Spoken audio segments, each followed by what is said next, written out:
Здоровое поколение – название открытого первенства города по плаванию, посвященного памяти Виктора Захарова. Соревнования состоятся 18 февраля в 12 часов дня в городском бассейне. С такой инициативой коллектив Центра детского творчества, где Виктор Георгиевич долгие годы работал тренером по плаванию, выступает второй год подряд. Виктор Георгиевич – это первый тренер по плаванию города Сибай, который начал работать с самого открытия бассейна Центра детского творчества, то есть с 1986 года. Проработал около 30 лет, был награжден знаком отличника образования Республики Башкортостан. Вел ряд соревнований, которые стали традиционными, такие как, например, первенство по плаванию на Кубок Центра детского творчества, межрегиональное открытое первенство по плаванию, зимние забавы, весенние старты.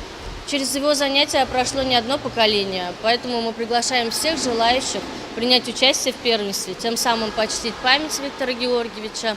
Дочери Виктора Георгиевича Анна Чуркова и Полина Калинина продолжают дело отца и приобщают горожан к занятиям водными видами спорта.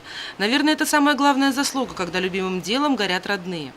К участию в первенстве города по плаванию памяти Виктора Захарова приглашаются все желающие, вне зависимости от возраста. Ознакомиться с положением соревнований, а также оставить заявку на заплыв можно у администратора бассейна. Февральские состязания пройдут с изменениями в градации возрастных категорий. Результаты заплыва на дистанцию 50 метров также отразятся в таблице сдачи ГТО.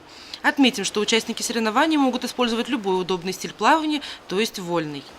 Екатерина Марочкина, Алик Кадыров, Гульгина Раскильдина, телекомпания СТВ.